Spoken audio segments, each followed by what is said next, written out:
একটা শান্ত গ্রাম। সেখানে থাকে রহিম, এক গরিব কিন্তু পরিশ্রমী দিনমজুর।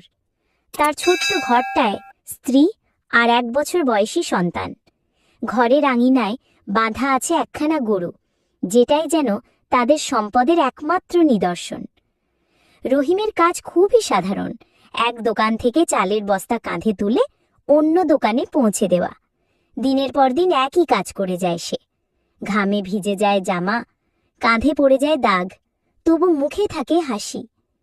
সে ভাবে, হয়তো এই কাজটাই আমার কপালে লেখা, কিন্তু আমি পরিশ্রমে খুশি। আমি আমার পরিবারকে খাইয়ে বাঁচাচ্ছি, এটাই তো বড় কথা।